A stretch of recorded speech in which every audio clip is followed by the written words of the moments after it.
오늘 저와 여러분이 함께 나눌 말씀은 훈계와 책망에 대한 말씀을 한번 살펴보려고 해요. 이 굉장히 단어가 여러 가지 단어가 있습니다. 이 책망하다, 훈계하다 이런 단어도 어떤 단어들이 있는지 살펴보고 또 얼마만큼 이 훈계와 책망이 중요하게 성경에서는 다루어지는가 이제 살펴볼 텐데, 훈계하다, 책망하다, 훈계하다에 관련해서 이미 배운 단어가 하나 있어. 뭐예요? 뭘 배웠어? 그래서 그 훈계가 위로하다로 갔는데 뭐예요? 기억 안 나세요? 요청하다, 탄원하다, 기도하다, 이게 훈계와 권고가 되고, 훈계와 권고가 그래서 고난에서 시작한다. 고난이나 환난을 당할 때, 그죠? 뭐예요? 파라칼레오. 그래서 파라칼레오 하면 기도하다로 번역된 말씀도 있고, 또 훈계하다, 위로하다, 특히 위로하다가 많죠. 고린도 후서 말씀에 보면 위로하다로, 그래서 위로하다 다 위로로 번역이 되었는데 그러면 이해하기 어렵다고 그랬잖아요. 그러면서 한번 설명해 드렸죠. 파라칼레오. 그래서 파라칼레오, 여기에는 훈계하다가 있어요. 훈계하고 권고하다. 이 단어는 오늘 공부하는 거에 뺐어요. 그래서 지난주에 했기 때문에. 그래서 이거는 우리가 이미 알고 있잖아. 훈계하다. 그럼 파라칼레오의 훈계도 있는 반면에 어떤 훈계가 또 있느냐. 제일 먼저 우리가 살펴볼 거는 첫 번째 에피티마오라는 단어예요. 에피티마오 하면요, 첫 번째는 forbid, 금하는 거죠. 금지하다, 금하다. 두 번째 enjoin strictly, 엄격하게 금하는 거예요. 근데 엄격하게 금하기도 하지만 또 admonish라고 하면 이거는 이제 부드럽게 훈계하는 거예요. 부드럽게 타이르다, 훈계하다. 네 번째 censure라는 말이거든요. 질책하다. 다섯 번째 rebuke, 꾸짖다, 책망하다. 여섯 번째 그러면 이제 punish, 벌주다, 처벌하다, 뭐 이런 거죠. 이런 뜻이 돼요. 근데 이게 에피티마오의 뜻이 에피와 티마오가 합쳐서 된 말이잖아요. 이게 참 재밌습니다. 에피의 이제 티마오의 뜻에서 온 건데, 에피는 십자가로 가까이 나아가는 그런 이 과정, 또는 그 반대가 된다고 했죠. 에피 어게인스트라는 말이 있기 때문에. 근데 티마오 하면요, 아주 소중히 여기는 거예요. 소중히 여기다. 소중하게 여기다. value라는, 그 다음에 fix a valuation upon, 그러면 상당한 가치를 두다, 뭐 이런 의미예요. 또 honor, 그 뭔가를 수여하다. 어떤 뭐 명예로운 공적을 기리는 것을 뭐 이제 수여하는, 뭐 이런 동사로 사용하면 honor. 그 다음에 to revere, 그럼 존경하다, 이런 의미거든요. 티마오는 티미오스에서 왔고, 티미오스는 티메에서 왔고, 티메는 티노에서 온 거예요. 티노 많이 했죠. 첫 번째 이 티미오스부터 해봅시다. 티미오스 그러면은 사랑하는, 뭐 친애하는, dear. 두 번째 precious, 귀중한. 또 honorable, 고결한. 요게 이제 티메로 가는 거예요. 이게 price, 값, 대가, 값, 뭐 이런 거예요. 또 여기에도 귀중한이라는 뜻이 있어요. precious. 또 valuable, 가치 있는. 또 honor, 명예. 여기는 이제 명사용어로 씁니다. 그러면 뭘 사랑하고 귀중하게 여기고 고결한 게 뭐냐? 그게 이제 값 있고 귀중하고 가치 있고 명예로운 건데 그게 뭐냐? 그게 pay a penalty. 뭐야? 벌금을 지불하는 거예요. 대가를, 벌금을 뭔가를 갚는 거예요. pay. 두 번째, 갚다. 또 be punished. 처벌받는 거죠. 참 신기해요. 그러면 예수님이 우리의 죄값을 갚으신 거, 예수님이 십자가를 통해서, 그러니까 에피, 십자가로 가까이 나아가는 그 과정을 소중하게 여긴다라는 건, 십자가를 소중하게 여기고 십자가를 존경한다. 십자가를 정말 존중하고 존경한다는 건 십자가에서 예수님이 우리의 모든 죄값, 그 벌금을 지불한 거, 죄값을 지불한 것을 기억하는 거예요. 그러면 에피티마오가 그러면 금하다, 엄격하게 금한다, 훈계하다, 실제가 참 뜻이 이렇게 이상하게 바뀌죠. 내가 지금 십자가를 소중하게 여기기 위해서 내가 십자가를 소중하게 여긴단 말이에요. 그러면 뭔가를 금해야 돼. 다 받아들이면 안 돼. 그래서 받아들일 것은 받아들이고 받아들이지 말아야 될 것은 철저하게 엄격하게 그것을 규제하고 그걸 배제해 나가야 된단 말이에요. 그렇기 때문에 에피티마오 하면 훈계한다, 책망한다. 그럼 진정한 훈계와 책망은 무엇을 통해서 되는 거예요? 이 말 속에서는, 여기에서. 맞아요. 그리스도의 길을 따름을 통해서 새 언약의 말씀을 통한 훈계와 책망이 중요한 거예요. 누가 제일 많이 말했을까요, 이걸? 예수님이 제일 많이 말씀하셨어요. 그래서 성경에는 29번이 나오는데 26번인가가 다 복음서에 26번인가가 있고 에피티마오가 그 신약 성경 이제 그 복음서 이외의 말씀에는 별로 없어요. 사용이. 자, 말씀 한번 봅시다. 누가복음 17장 3절 말씀. 시작. 너희는 스스로 조심하라. 만일 내 형제가 죄를 범하거든 경고하고 회개하거든 용서하라. 우리 회개에 대한 것도 회개에도 성경에는 3가지 회개가 있다고 했잖아요. 그래서 그냥 뉘우치는 거. 근데 그 중심이 나야. 돌이키긴 돌이키는데 내가 그냥 뉘우쳐. 가룟 유다처럼. 말씀으로 예수 그리스도로 돌이키는 게 아니야. 그게 뭐예요? 그거는 메타멜로마이라는 단어가 쓰여요. 메타멜로마이.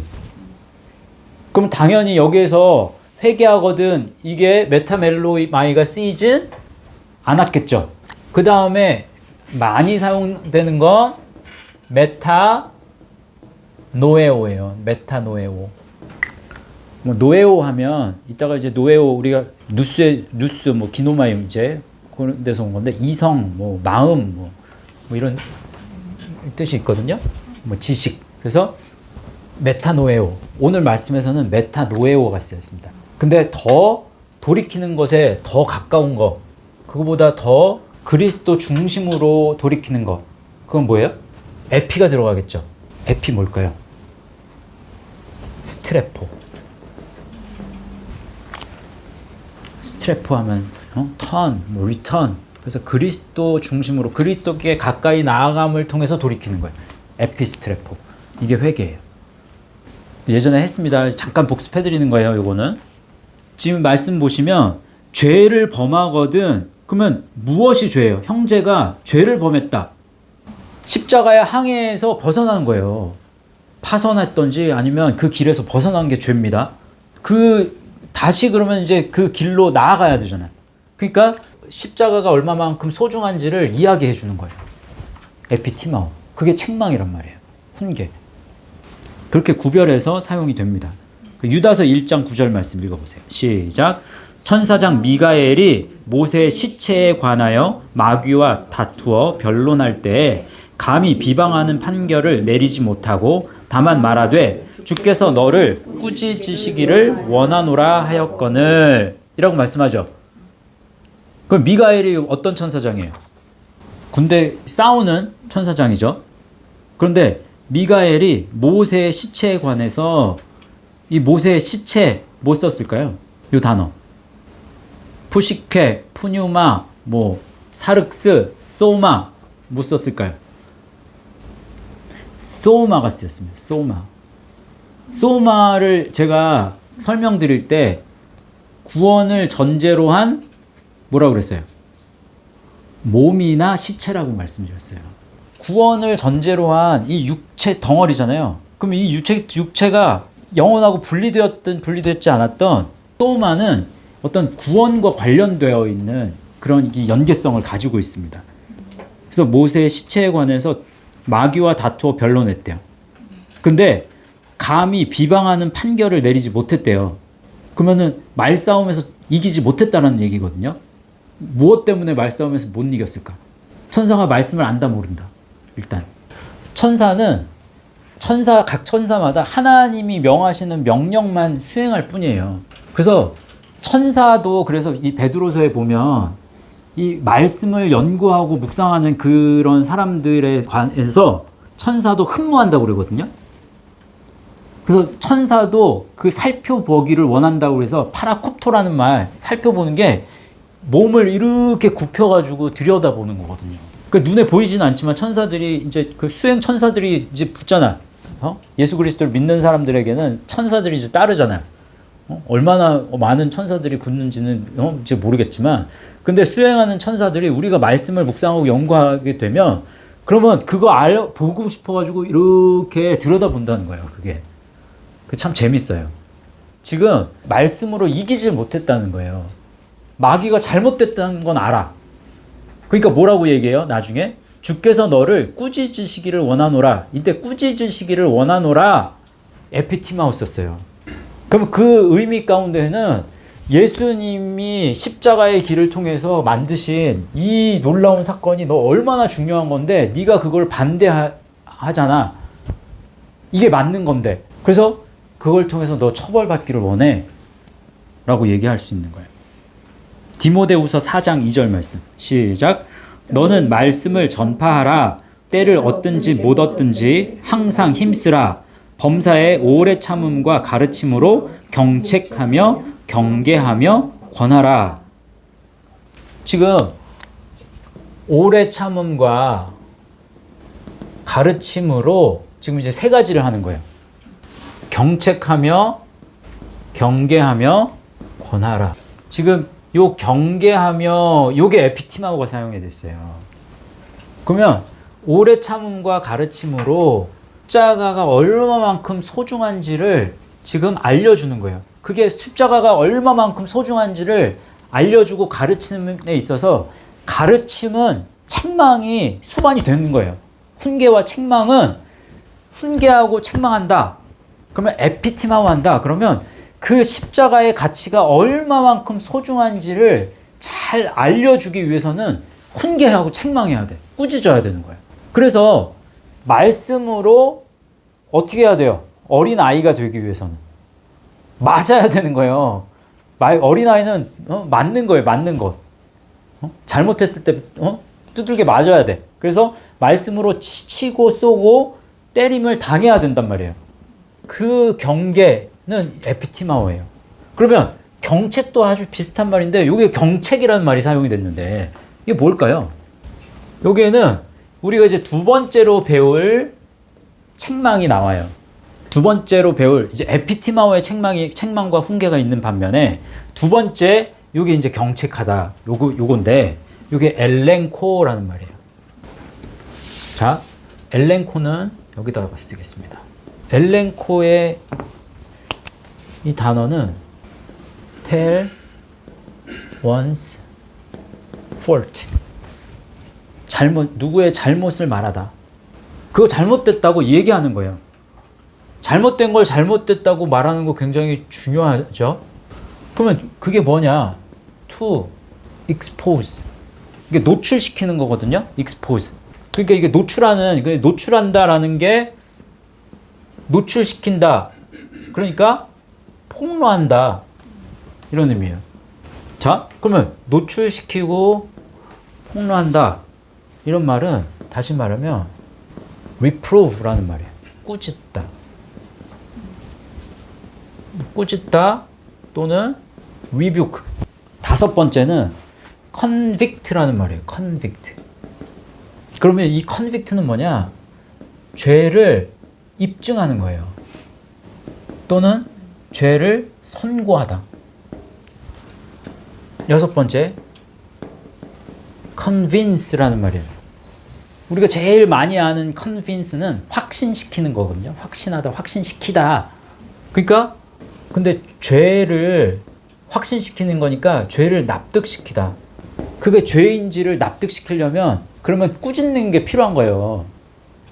죄를 그래서 납득시키다, 깨닫게 하다. 이게 엘렌코라는 말이에요. 엘렌코. 그러면 이 엘렌코가 발전을 하면 뭐가 되느냐? 뭐가 될까요? 엘렌코스가 되는 거예요. 그러면 엘렌코스는 proof, 증거, 입증 이런 뜻이 되고, 또 두 번째 evidence, 이것도 증거죠. 근데 이 증거는 법적인 증거 또는 증언 이런 뜻인 거예요. 그러니까 뭔가의 죄를 밝혀내기 위한 증거가 되는 거죠. 이거는. 그렇기 때문에 reproof, 이게 책망인 거예요. 책망. 죄가 발견이 됐으니까 이제 책망이잖아요. 또 convict가 아니라 conviction, 이게 다 명사로 이렇게 바뀐 거예요. convict가 아까 죄를 입증하는 거잖아요. 그러니까 이거 conviction은 유죄 선고예요. 책망. 죄가 드러났기 때문에 죄의 증거가 나왔어. 증거가 입증이 됐어. 그래서 유죄 선고가 나오고 책망을 받게 되는 거예요. 그게 엘렌코스라는 말이에요. 성경에 이 엘렌코스는 2번이 나와요. 엘렌코는 17번 사용이 돼요. 그럼 한번 봅시다. 그러니까 이거 하나만 더 해드릴게요. 이 엘렌코스로도 바뀌지만 엘렌코가 또 하나로도 바뀌는데 엘렌크시스. 엘렌크시스. 그러면 이거는 책망이나 꾸짖음은 똑같아. 책망, 꾸짖음, 뭐 나무람 이거 똑같은데 뭐가 하나 이제 덧붙여지냐면 refutation. 이게 어려운 단어입니다. refutation. 이게 뭐냐면 반박하는 거예요. 논박, 반박 뭐 이런 의미거든요. refutation. 그래서 꾸짖음이 있고 책망이 있고 나무람이 있어요. 그런데 그것이 어떤 형태로? 반박의 형태로, 논박의 형태로 나타나는 거예요. 이게 성경에 딱 한 번 쓰이는데 이게 어디서 나오냐면 그 민수기 말씀에 발람 선지자 얘기 나오죠. 근데 이 발람 선지자가 나귀를 끌고 뭐 미디안인가 어디 이제 이제 축복해달라 그래가지고 그 뇌물에 이제 사로잡혀가지고 이게 이렇게 가다가 이 선지자를 이제 죽이려고 죽음의 그거를 이렇게 보내셔가지고 그래서 문 앞에서 이게 지키고 있잖아요. 근데 발람은 그걸 못 보는데 나귀는 그걸 봤잖아.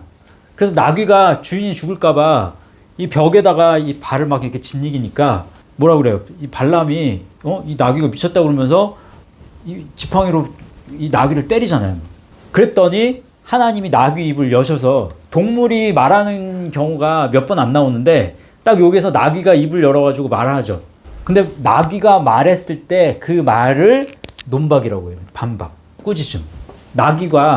나귀가 선지자를 꾸짖는 얘기인 거예요, 이게. 그래서 그 밑에 보시면 베드로후서 2장 16절 말씀에 그 민수기 그 사건을 다시 이제 언급을 하는데 요때 요게 이제 사용이 되는 거예요.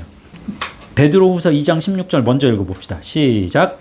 자기의 불법으로 말미암아 책망을 받되 엘렌크시스예요. 이게 책망을 받되 말하지 못하는 나귀가 사람의 소리로 말하여 이 선지자의 미친 행동을 저지하였느니라. 책망을 받는 거예요. 논박을 하고 나무라는 거예요.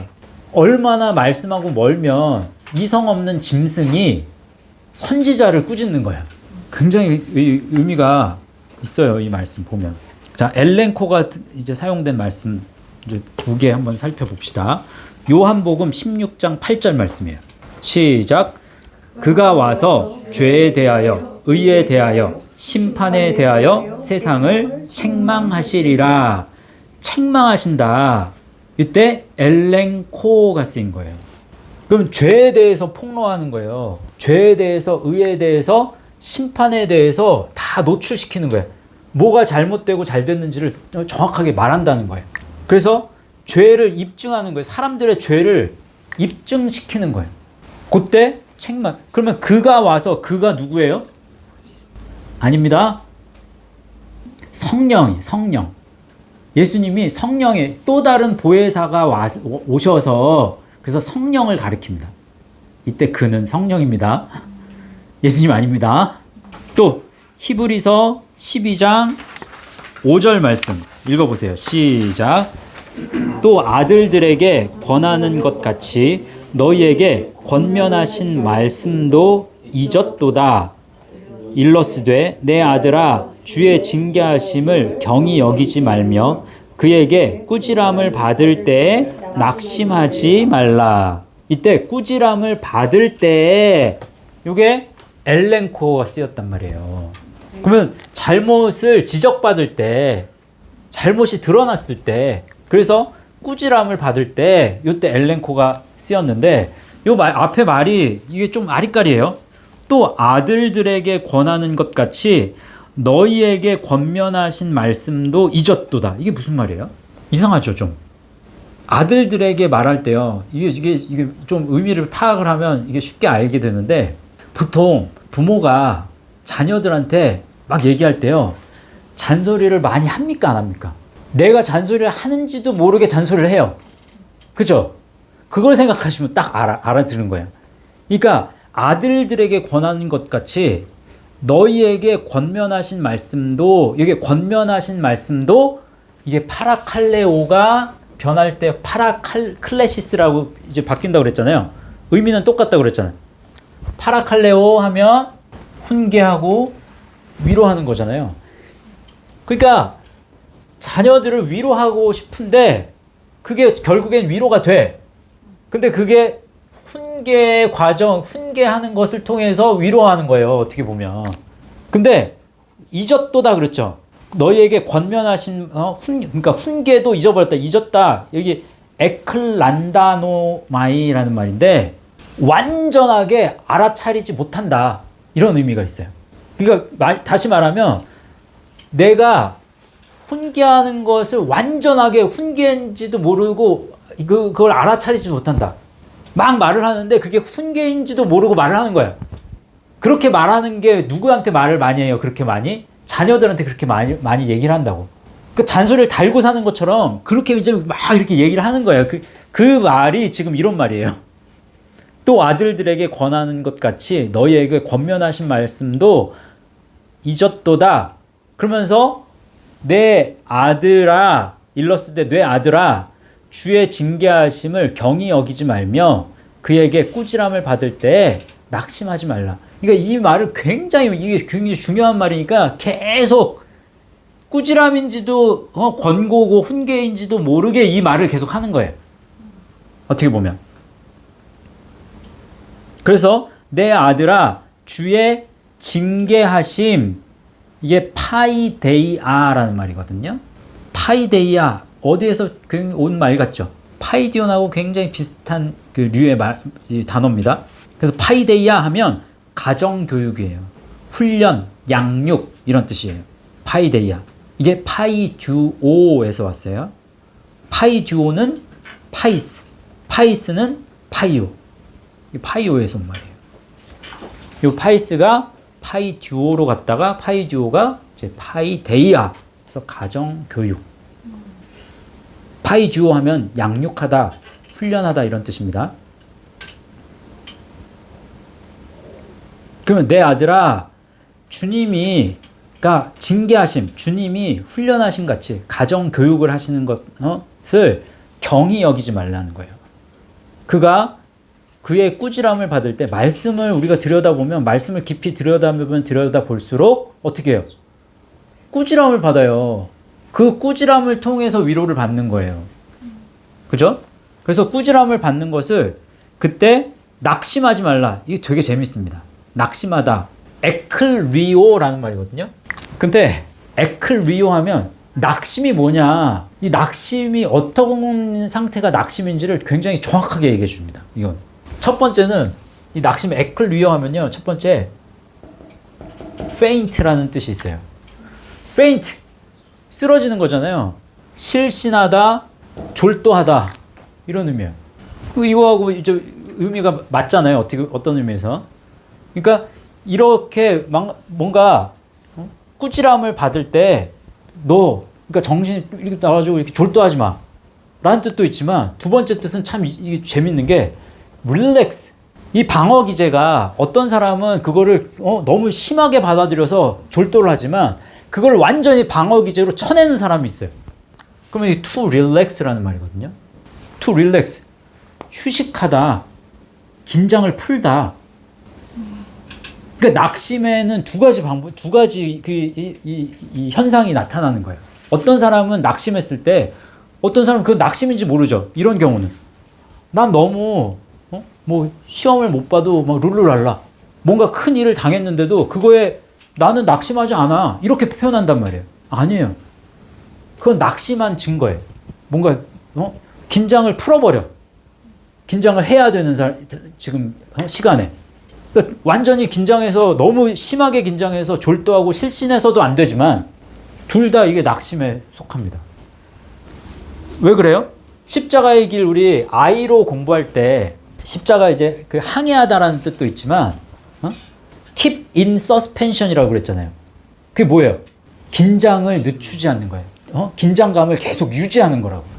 그래서 긴장감이 너무 큰 긴장감이 돼서 실신하면 안 돼. 그 긴장감을 놔버리면 또 이렇게 돼. 이게 낙심이란 말이에요. 항상 적정한 상태의 긴장을 유지하는 건 굉장히 중요합니다. 그걸 의미해요. 그리고 이제 엘렌 코스가 들어간 말씀 한번 볼 텐데, 이건 너무 많이 했죠. 히브리서 11장 1절 말씀 다시 한번 봅시다. 믿음은 바라는 것들의 실상이요 보이지 않는 것들의 증거니. 그러면 무엇이 보이지 않는 사람에게는 이 증거, 보이지 않는 거, 보이지 않는 사람에게는 책망이야. 무엇이? 믿음이 보이지 않으면, 믿음은 허상이에요, 실상이에요? 믿음은 실상이에요. 실제 존재한다는 거예요. 믿음은 실상입니다. 그래서 믿음은 바라보는 사람들에겐 실상이에요, 실체예요, 본질이에요. 근데 믿음이 그 믿음을 보지 못하는, 믿음을 실상으로 보지 못하는 사람들에게는 책망이라는 거예요. 이해하셨죠? 이건 해석이 이게 달라지면 이게 굉장히 다른 쪽으로, 제가 어떤 교회에서 전도사할 때 그때 담임 목사님이 믿음은 못 믿을 걸 믿는 것이라고 이제 가르쳤어요. 그게 어디에서 준한 말씀이냐면, 여기에 보이지 않는 것들에게는 믿음은 보이지 않는다. 그렇지만 증거가 나타난다. 그래서 못 믿을 것을 믿으면 증거가 분명히 나타난다. 그렇게 해석을 하는 분들이 지금도 많아. 그거 잘못된 해석이라니까. 보이지 않는 사람들에게는 책망이니, 이렇게 번역하는 게 사실 더 맞는 말씀이에요. 이 말씀은. 그걸 입증하는 거는 이미 입증했잖아. 엘렌 코스가 그런 의미라고. 근데 성경에 디모데후서 3장 16절 보면 엘렌 코스가 똑같이 쓰였는데 거기는 책망이라고 번역이 됐다니까. 모든 성경은 하나님의 감동으로 된 것으로, 이거 하나님의 감동으로 된 것, 하나님의 감동으로 된 것, 이게 한 단어예요. 이 데오스와 푸뉴마가 이제 섞여 있는 그런 단어거든요. 그래서 감동이라는, 이 감동이 아니에요, 영이에요, 영. 감동이라는 단어가 이 감성과는 다른 거기 때문에 이때 감동이라고 번역된 것도 사실은 오해의 소지가 굉장히 많은데, 아무튼 모든 성경은 하나님의 영으로 된 것으로 교훈과 책망과, 이때 책망, 엘렌 코스입니다. 픽트리나 다른 데서는 엘레그모스라고 이제 되어 있는데, 엘레그모스는 엘렌 코스에서 온 말이에요. 그래서 책망과 바르게 함과 의로 교육하기에 유익하니, 이때 엘렌 코스 쓰였다. 이거 알아두시면 돼요. 이제 세 번째는 아까 칼레오 썼잖아요. 파라칼레오 있었잖아요. 파라칼레오가 아니라 엔칼레오 라는 말도 이제 훈계하고 책망하는 거예요. 근데 왜 칼레오라는 단어에 왜 이렇게 훈계와 책망의 의미가 많을 건가요? 칼레오가 어디에서 온 건지를 잘 생각하면 돼요. 칼레오가 켈류오가 어디? 켈로. 이게 압박하다, 권고하다. 압박과 권고라는 뜻이 있잖아요. 그래서 칼레오 하면 부르다, 이름을 부르다, name, to name. 그 다음에 call, 그 다음에 invite, 초청하다. 그 다음에 summon, 소환하다. 뭐 이런 의미거든요. 칼레오, 그러면은 n에 칼레오가 있는 거예요. n, 그러면 무슨, 안에, 그리고 앞에라는 의미도 많습니다. before, 또 in the presence of, 다 어디 앞에 뭐 이런 뜻이거든요. 그 다음에 while, 뭐뭐 하는 동안에, 또 in the course of, 무슨 과정 중에. 됐죠? 엔칼레오 하면 무슨 뜻이 되냐면요, call in 이라는 뜻이에요. call in. to call in 하면요, 불러들이는 거예요. 첫 번째. 그 다음에 두 번째, bring to account. bring to book. 이런, 똑같아요. 이게 account나 book, 이게 bookkeeping이라고 그러잖아요. 회계할 때. 그러니까 이 회계 장부를 뜻하거든요. account, 이제 book. 그래서 bring to book. 그러면 장부 앞으로 부르는 거예요. bring to account 하면. 그러면 그게 뭐예요? 장부가 틀린 거를 이제 지적하는 거거든요. 이게. 그러니까 책망하다, 질책하다라는 뜻이 여기 있어요. 근데 말 그대로 하면 장부 앞으로 데려오다. 이 말인데, 이 말이 질책하다, 책망하다. 이런 의미가 되는 거예요. 또 세 번째, accuse거든요. accuse. 고소하고 고발하는 거예요. 고소하다, 고발하다. 그러니까 죄를 씌우는 거, 죄를 이제 씌우다, 뭐 이런 의미가 되고. 네 번째, 아까 call in 했는데, call in question. 이의를 제기하다. 다섯 번째, implead. 오늘은 어려운 단어 많이 사용하는데 이게 영어 단어를 좀 사용을 할 수밖에 없어요. 비슷한 의미들이 너무 많아서. 무엇을 고발하다. 그 다음에 여섯 번째, lay to the charge 라는 뜻이에요. 책임을 묻다. 자, 한번 요거는 말씀 하나만 볼게요. 로마서 8장 33절. 이 엔칼레오 성경에 7번 쓰입니다. 아까 엘랭크시스 성경에 한 번밖에 안 쓰여요. 베드로후서 2장 16절 한 번밖에 안 나와요. 엔칼레오 들어간 말씀 로마서 8장 33절 읽어봅시다. 시작. 누가 능히 하나님께서 택하신 자들을 고발하리요 의롭다 하신 이는 하나님이시니. 하나님이 의롭다고 하신, 그러니까 하나님이 택하신 자 고발할 수 없다. 누가 고발하리요? 누가 질책하느냐? 누가 질책할 수 있느냐? 없다는 거예요. 하나님이 의롭다고 여긴 사람에게는.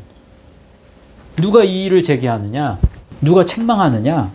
누가 불러들이느냐? 또 네 번째 책망과 훈계에 대한 이 단어는 카타기노스코라는 말이에요. 자, 카타기노스코. 그러면 카타와 기노스코가 이제 된 말이잖아요. 기노스코 하면 알다. 근데 자연히 알다. 배워서 알다. 그러니까 알게 되죠. 그러면 그 자연히 배워서 알다. 그러면은 아니까 이해하고 깨닫다. 그러면 허락하다, 허락받다가 되는 거고, 저쪽으로 가면 말할 수 있게 되는 거예요. can speak. 말할 수 있게 되는 게 굉장히 중요한 거라고. 그러니까 말할 수 없는 앓은 내가 알기는 알아.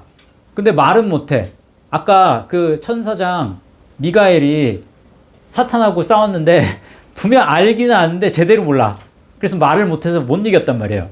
그런 것처럼 말할 수 있어야 이게 중요하단 말이에요. 근데 말할 수 있는데 카타가 여기 딱 붙었어. 카타기노스코. 그러면 모든 것을 말한다. 이 모두라는 뜻도 있고 카타 하면 뭔가 뭔가 아래에 있는 것을 말하다. down from something. 그래서 무엇을 통해서 말하다, 무엇 아래를 말하다 이런 말도 되고 against라는 뜻도 있단 말이에요.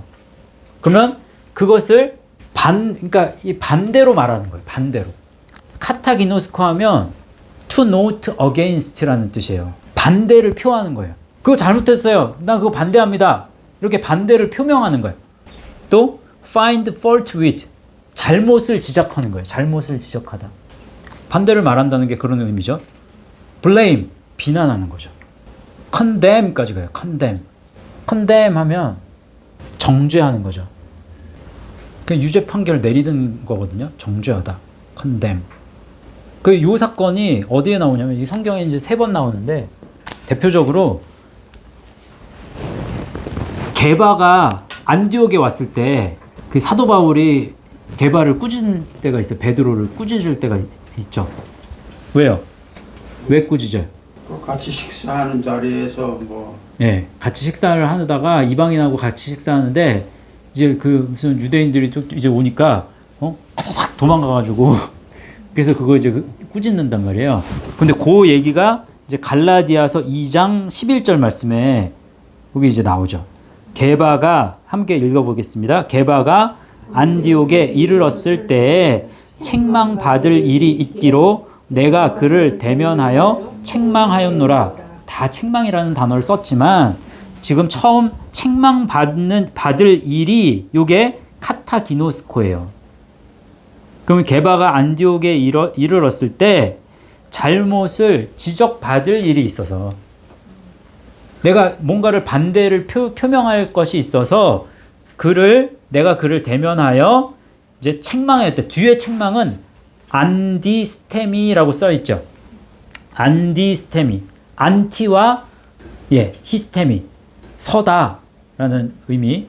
그래서 반대로 서는 거죠. 그러니까 반대로 서 있으니까 가로막다, 저항하다, 대항하다, 단호히 반대하다. 이런 의미예요.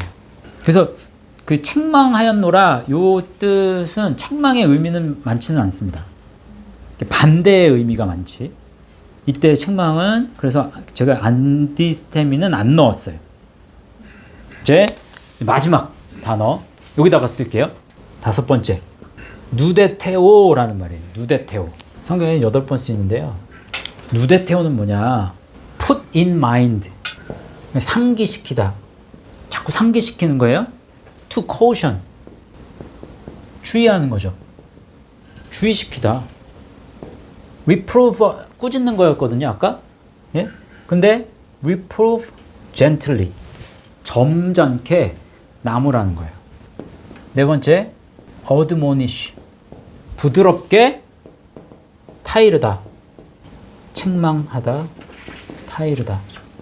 warning 한다 그러죠. 경고를 주다. 이런 의미예요. 근데 이 누데테오는 어디서 온 말이냐면 누데시아. 누데시아 하면 훈계, 가벼운 질책 이런 뜻이야. 그러면 누데시아는 뭐하고 뭐가 합쳐서 된 말이냐면 누스와 티데미가 합쳐서 된 말이에요. 티데미.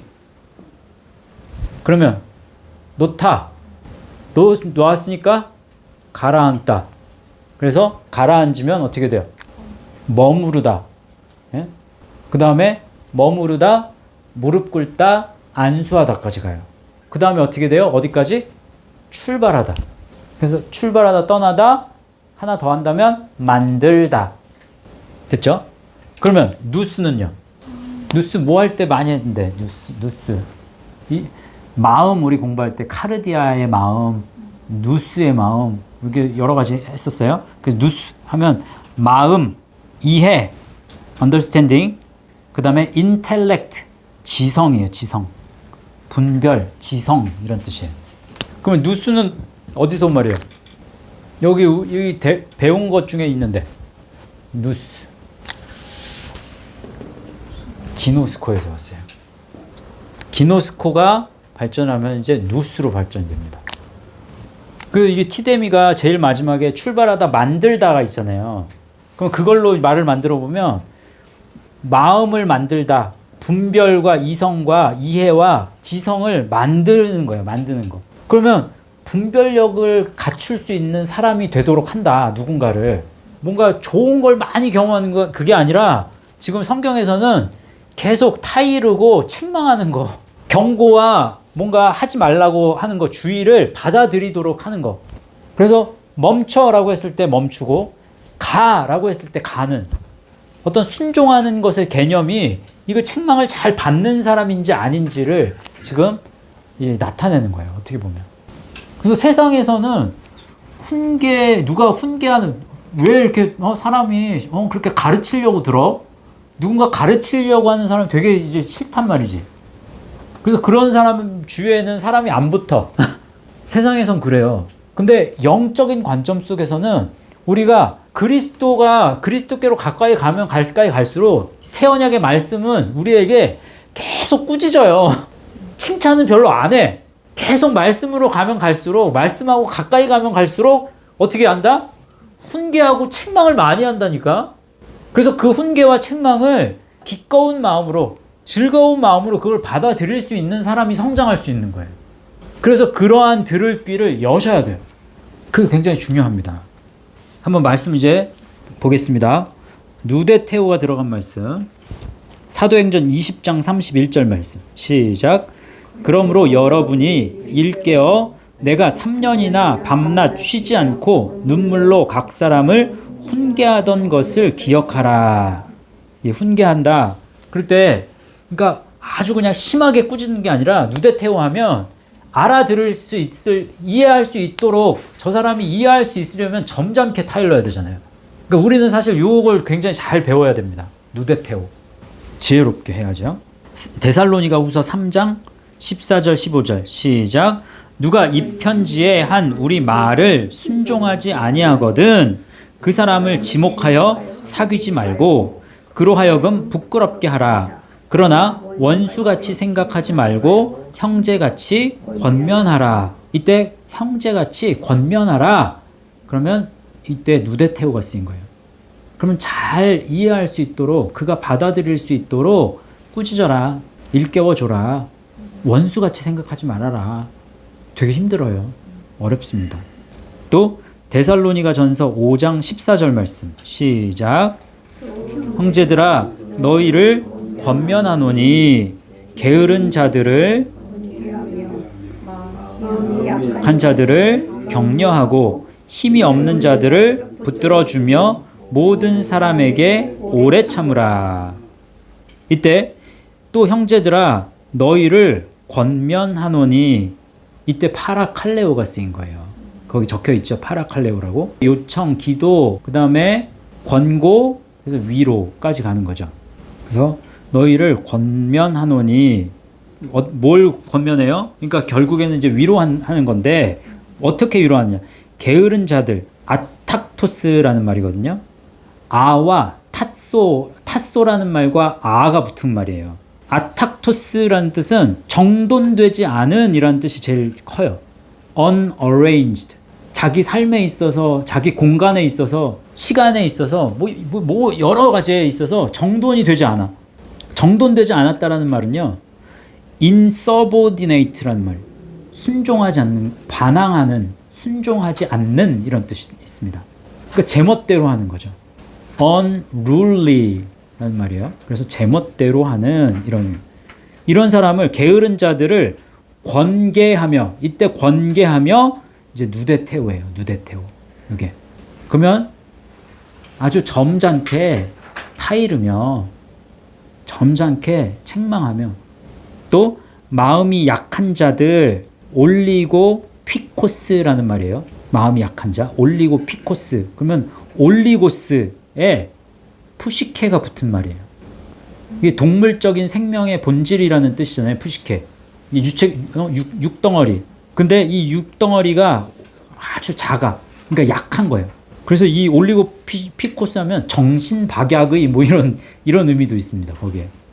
이런 사람을 격려하고 힘이 없는 자를 붙들어주며 모든 사람에게 오래 참으라. 이제 이런 의미고, 또 디도서 3장 10절 11절 말씀 읽어봅시다. 시작.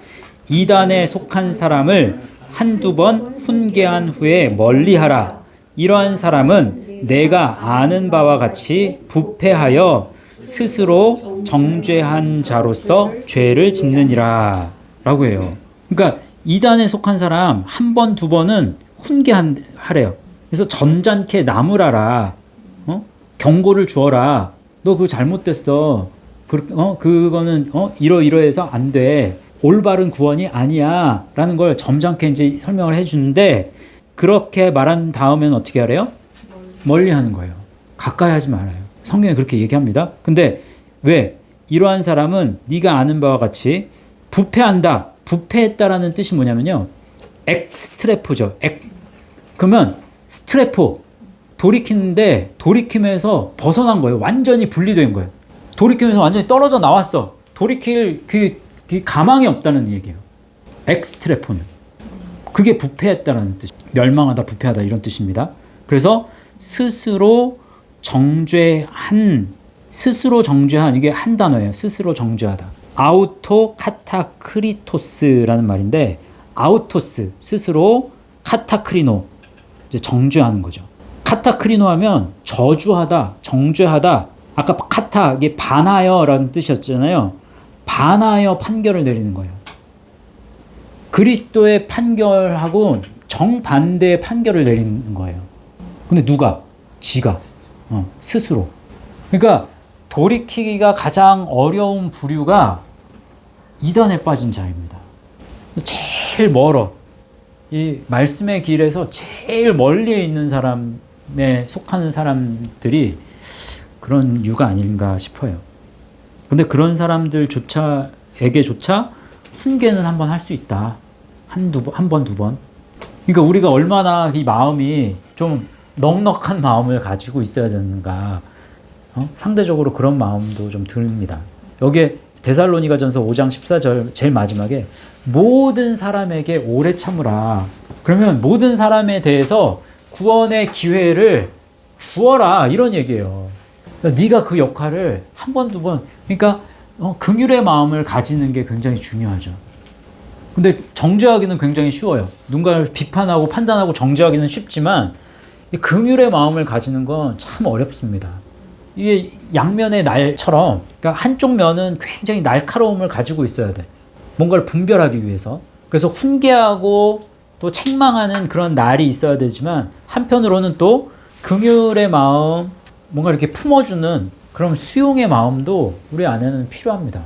이 두 부분을 그러니까 이 지혜가 굉장히 많이 필요해요. 그래서 그런 지혜를 얻으실 수 있는 저와 여러분 되실 수 있기를 주님의 이름으로 축복합니다. 자, 오늘 훈계와 책망, 특히 이제 가정을 이끌어가는 이제 가장 아버지나 어머니에게는 이런 훈계와 책망이 굉장히 이제 필요하다고 봅니다. 육체의 어떤 가정도 맞지만 또 영적인 의미의 또 누군가를 내가 양육한다. 누군가의 영적인 아버지 되고 어머니 되었다. 그것도 포함이 되죠. 그래서 우리가 좋은 아버지, 어머니, 좋은 이 가르침의 선생이 될 수 있도록 주님 도와주시옵소서. 좋은 선생이 되기 위해서는 이 훈계와 책망은 필수적이에요. 그래서 예수 그리스도처럼 좋은 선생이 되어질 수 있는 그러한 저희들 되게 해달라고 이 시간 기도하고 마치도록 하겠습니다. 같이 기도하겠습니다. 하나님 감사합니다. 훈계와 책망이 세상에서는 점점 사라지고 또 줄어들고 있지만 말씀으로 길을 가는 데 있어서 훈계와 책망은 필수 요소인 것을 다시 한번 기억하게 하신 것을 감사합니다. 그리스도의 말씀으로 새 언약의 말씀을 통해서 훈계받게 하시고 또 책망받게 하셔서 더욱더 그 책망과 훈계를 받을 때 감사히 여기고 또 기뻐할 수 있는 우리 예수 말씀 교회에 속한 모든 성도들 되게 하여 주옵소서. 그렇게 역사하시기를 원하며 모든 말씀을 예수님의 이름으로 기도하옵나이다. 아멘.